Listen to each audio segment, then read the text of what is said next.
What's going on, everybody? It's your fishing buddy back with another video for y'all, and today I want to get a little bit more in depth about this bluegill situation. I made a video on how to catch bluegill. It ain't been too long ago, but that was a beginner's guide to it, and I was talking more about live bait. And today I want to introduce y'all that don't know what a jig is to the jig. By jig, when it comes to crappie or bluegill pan fishing, I'm talking about a hook with a weighted head on it and a line tie that's at a 90-degree angle from the hook. Okay. I know some folks get confused sometimes when you talk about a jig because people think about the bass fishing jig, and it's about 4 subcategories of bass fishing jigs. But those ain't the jigs we talking about today. We'll get into that later, I promise. But I want to talk to you about bluegill. Why is it important to know how to fish for bluegill? First of all, is because they're tasty. Second of all, if you can find bluegill, then 9 times out of 10, there are bigger fish lurking in the area. And then you can start using your fish brain to locate those fish and where they will be. For now, we're gonna get on these bluegill, and my preferred method to do it is with a jig, and not just any jig, but a hair jig. What we got here? We got a Crappie Magnet Pop Eye Jig. We got the Crappie Magnet Pop Eye Jig right here. I got some 1/16 ounces right here, and I got some 1/32 ounces right here. So they got a size 6 hook on them. And that's about the size hook you're gonna want to use, size 6 or between 4 and 8 or something like that. Like if you're not using jigs and you want to panfish. But these got size 6 hooks in them. Why I like the jig more than I like some of the other baits. I do use other baits, and live bait is really king when it comes to fishing. But I get more pleasure out of fishing with artificial bait. So that's just what I like to do. Plus I'm cheap. Can't forget that part. The reason that I think that jigs work better than, let's say, a bait like, I should probably be a little more organized, huh? Okay, for me, the reason why I like a jig better than a bait, let's say like not sure what these are, but these little worms here, these are all crappie baits. These are all meant for catching crappie. Things like these, stuff like this. Look how small it is. You see that? It's nothing in the way of that hook but some hair. So when those fish go to take a swipe, it is nothing in the way of their lips and this hook except for a little bit of hair. Alright? And from my experience, bluegill, they like to come up from behind. I mean, if they see it, they're gonna react to it. They like, if they had teeth, they would be piranhas. Bluegill are like a aggressive fish, in my opinion. I don't know, you might look that up and might say something else, but bluegill are an aggressive fish. So if they see it, they're gonna go at it. And this right here, look at that. Ain't nothing in the way of that hook but some hair. And you talk about a magnet, this is a magnet. What I like to fish the hair jig on, 4-pound test line, monofilament. Alright, this line right here is gonna give you some of the best casting distance. I mean, if you want to use 2, if you ain't setting your drag right and you get a nice one on, it can pop your line. It can pop it on this 4 for real. Like if you don't have your line set tight, or you know, you're not retying your hooks and stuff like that, you can still get your line popped on this 4, but you're probably not going to be catching 4-pound panfish unless you like it South America. Other than that, you should be good with the 4-pound. Most times when I go pan fishing, I use my finesse bass fishing rod, and that's a 7-foot moderate fast action, and it's got 10-pound braid on it. And instead of putting a new reel on it or changing out the line or anything like that takes too much time, I just take 6 or 7 feet of this, make me a leader, And then I just tie a double uni knot and connect that and fish with it just like that. 4-pound monofilament leader on a 10-pound braid. I like to tie this hair jig on a loop knot. And what a loop knot does is, if you can see right here where this line tie is, a loop knot gives it the ability to swing and move in the water. It's not just tightened down to the line and it don't have any ability to do anything but move straight. You see what I'm saying? A loop knot is going to give it the ability to move in the water. And if you pop it, it's going to give it that ability to swing back and forth, the pendulum, like you want it to. It's going to make it look more realistic. It's going to make it look more like a little bug in the water that them fish just... Okay, it's 3 different ways that I retrieve a hair jig. And one is simple.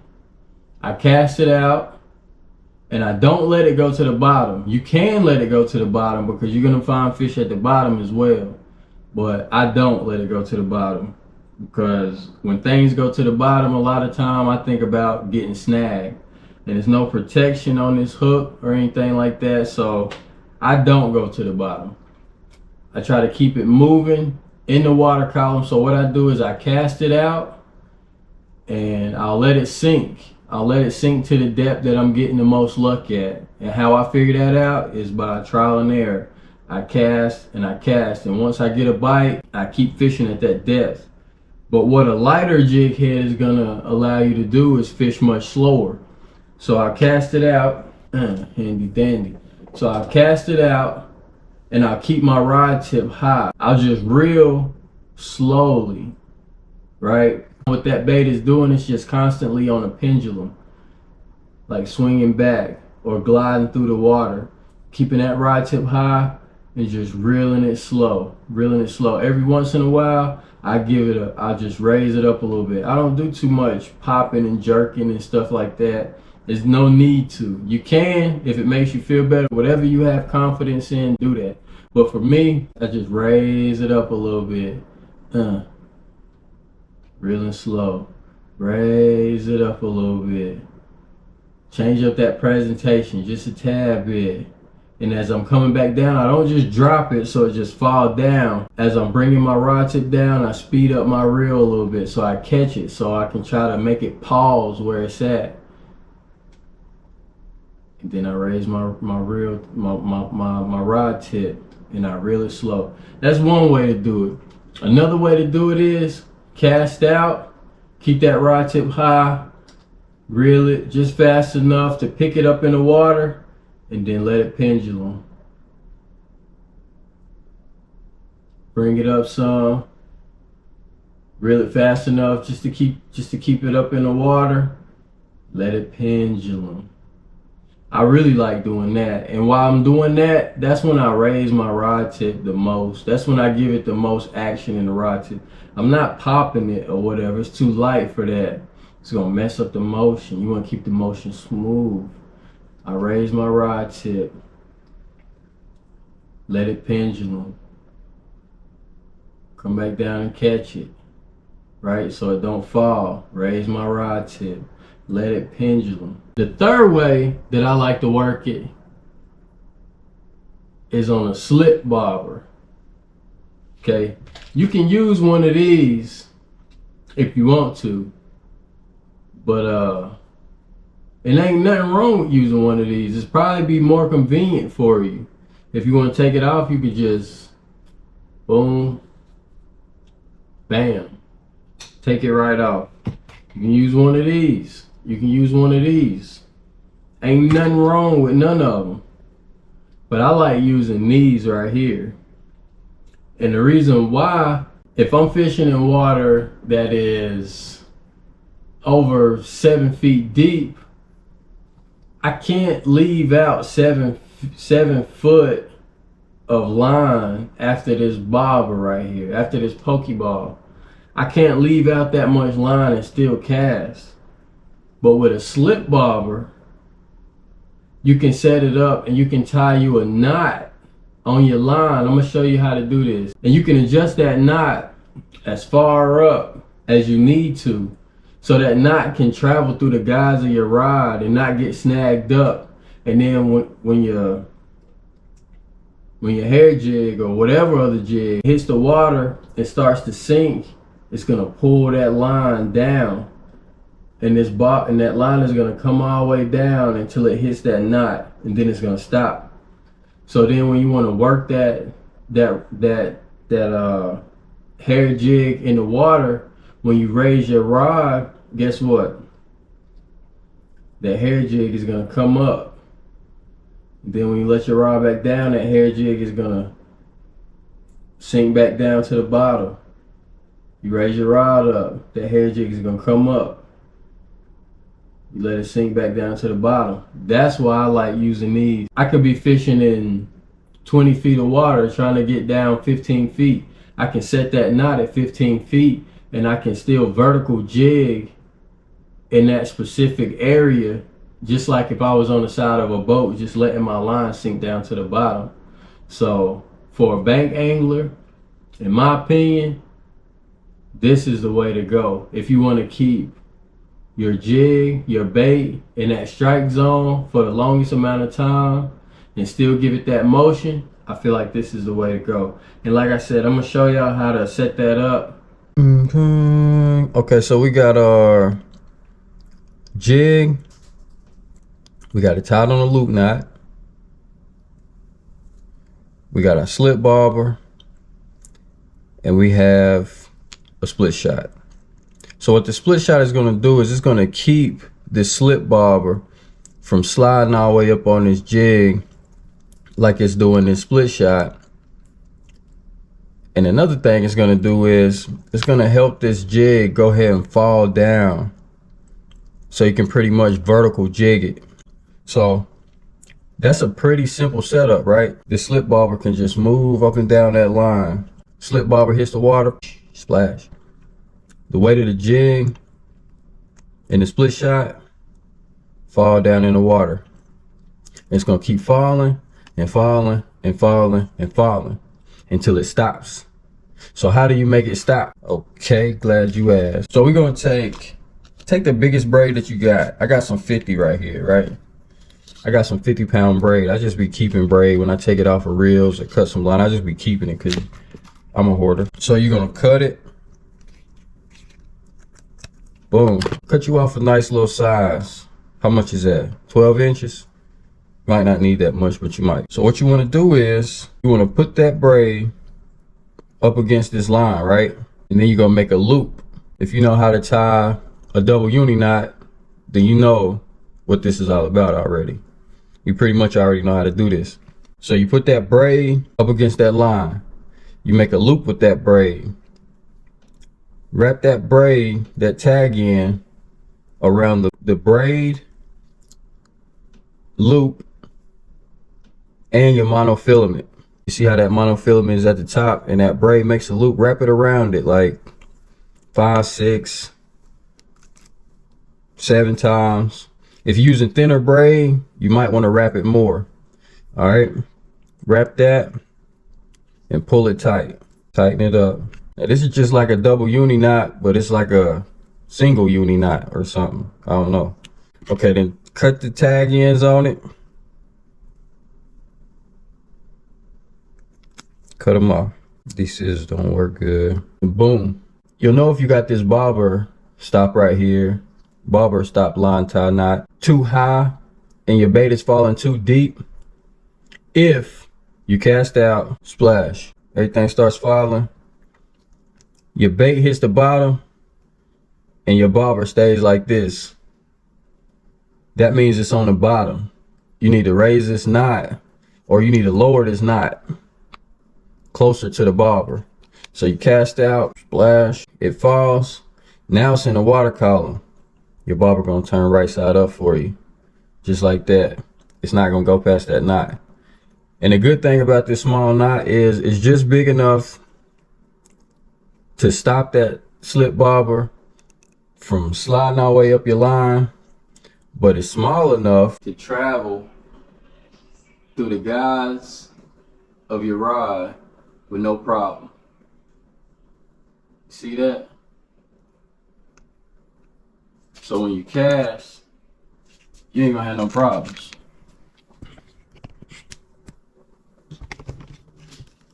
Now, I hope you got that. You feel me? I look this close. I look good this close. I look good up close like that. Hey. Yeah. Some of y'all might not know where to find brim. So where you can find brim is in the shallow water. Okay. One way, like when I walk up to a lake or a pond or something, I look on the edges and I see what small fish are swimming around.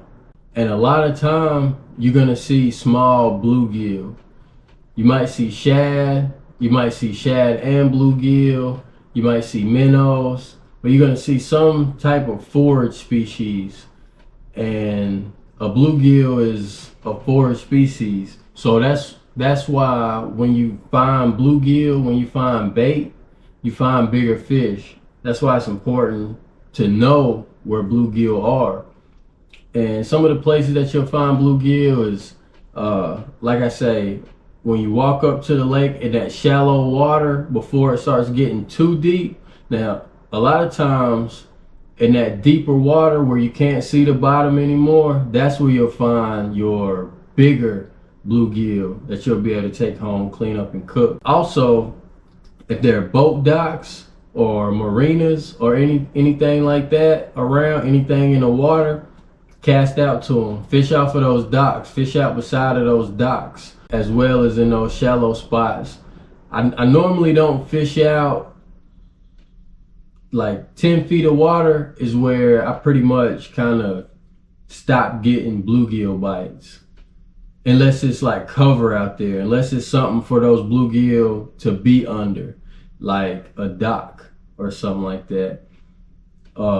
Other places you'll find bluegill, if you're walking along, like let's say like a river or any area where they're like big boulder rocks and it's like a shelf of those rocks going down into the water or at a slope, I guarantee you that it's bluegill all out in there, because those rocks provide a good safety net, a good place for those bluegill to feel safe and to hide from predators.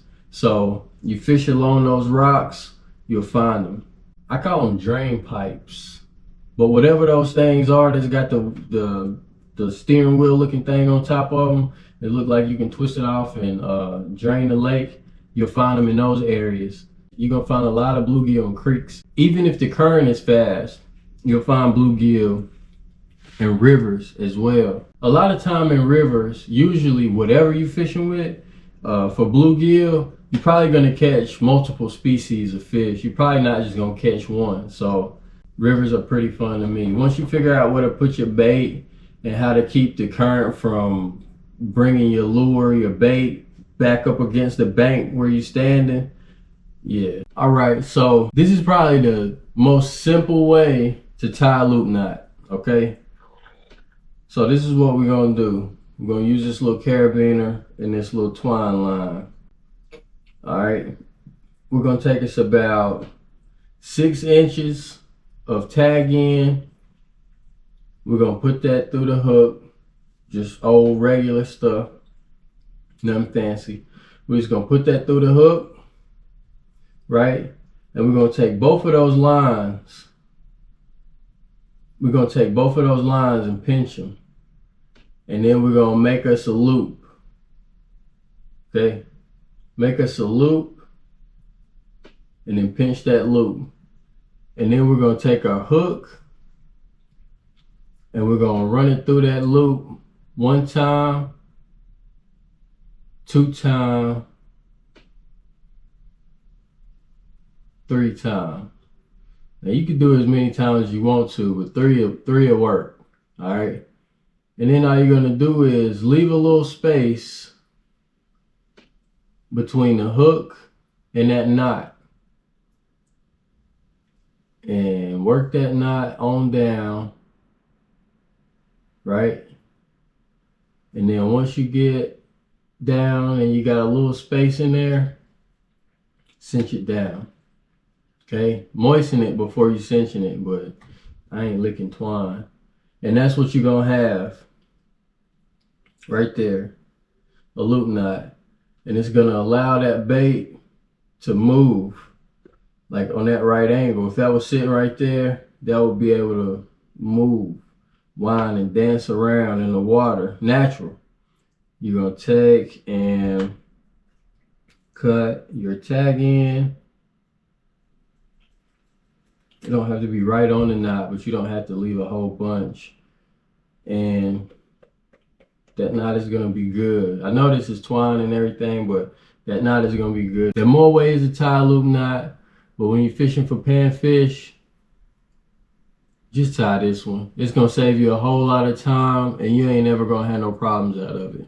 You feel me? Unfortunately, the day I took the picture for the thumbnail with those bluegill on a stringer, it wasn't a good day for me to be recording. I was recording, but my batteries were dying. I didn't feel like changing them. Shame on me, I know, but it was construction going on overhead. I was down at the bridge. A lot of y'all know I fish at the bridge a lot, and they've been doing construction for months and months and months now. But hopefully I said enough in this video and didn't make it too long to where you can at least get the confidence to go drop $1 or $2 and get you a couple packs of these hair jigs and take them out to your local fishery and catch you a stringer full of bluegill. I will be making a video of me fishing this hair jig here shortly, and hopefully I catch a whole stringer for y'all so y'all can see that and really amp y'all up to get out there and cast out. But until then, that's it for this video, and good luck out there on the lake.